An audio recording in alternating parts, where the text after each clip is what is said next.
everyone, I welcome all of you on Gate Chemical Planet and I would like to thank all the students who subscribed my channel.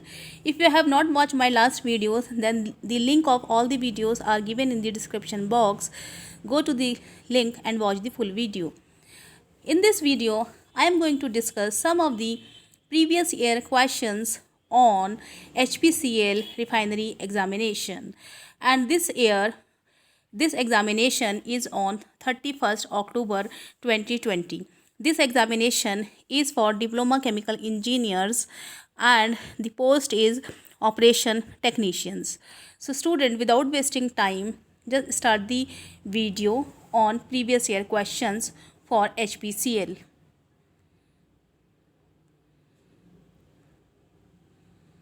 So this is the syllabus for technical professional knowledge for operations technicians. So this is the entire syllabus in which we will discuss some of the question from the heat transfer side. Okay, so the first question is, space velocity is the proper performance measure of flow reactors.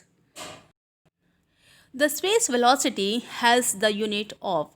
So in this question, the unit of space velocity is asked. So as we all know that the space velocity equal to 1 upon time.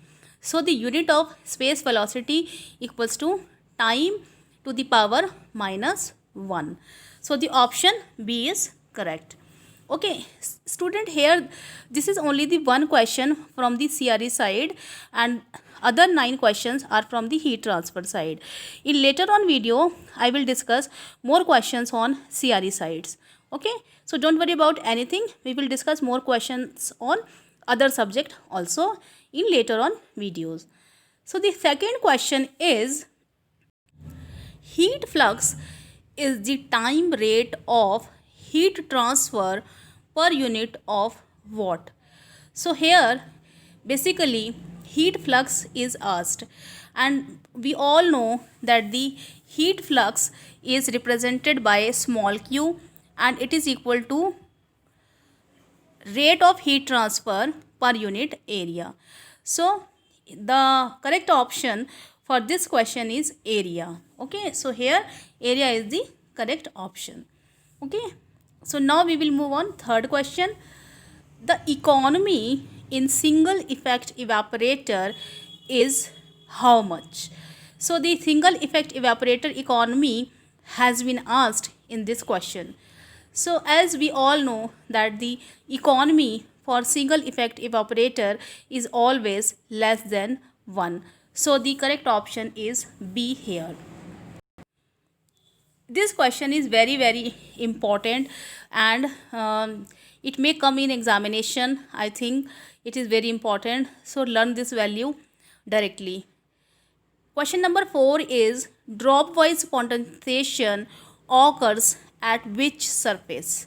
So in this question it is asked, the drop wise condensation occurs at which surface?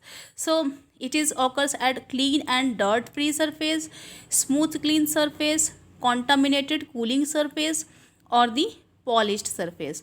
So the correct option for this question is the contaminated cooling surface. The drop wise condensation always occurs at the contaminated cool surface. Okay, so next question is question number 5. It is very important question and it has been asked in examinations so many times. I have seen in many papers, so please learn this value. Okay, remember the value, the correct option for this question. Okay, so the question is, Leidenfrost phenomena is a term used in which process? So in the question it is asked that there is a phenomena which is known as Leidenfrost phenomena, and this phenomena is occurs in which process? First option is the evaporation, second is the adsorption, third is the boiling and condensation, and fourth option is the crystallization. So here the correct option is boiling and condensation. The Leidenfrost phenomena occurs in boiling and condensation. Okay, so this is the correct option. Now we will move on next question. The vacuum in evaporator is produced by which equipment? Okay, so this question is very good and it may come in examination, so please remember this question and learn the option directly. The vacuum in evaporator is caused by the steam ejector. So option B is correct. Okay, so steam ejector is the correct option.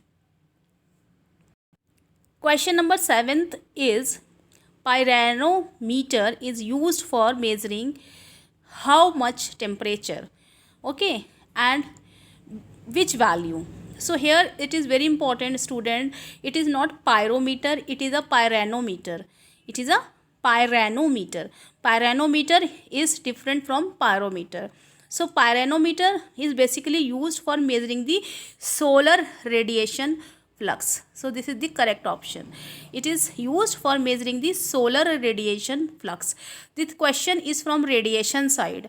Okay, so it is very important to learn this answer. Okay, so here question number 8, where you can apply Fourier's law in heat transfer. So as we all know that Fourier's law of heat transfer is valid for conduction. So for this question the correct option is the conduction. Okay, so for convection and radiation other laws are applicable, but the Fourier law is applicable only for the conduction. So the A option is correct. So now we will move on next question. Heat transfer take place as per which law? So in the question it is asked that the heat transfer take place as per which law? The zeroth law of thermodynamics, the first law of thermodynamics, the second law of thermodynamics, or the fourth option is the Kirchhoff law. So student, for your information, I am telling you the heat transfer take place as per the second law of thermodynamics. Now we will come on the question number 10th. What is a heliostat? Heliostat. This question is asked many times. It is very repeating question in examination.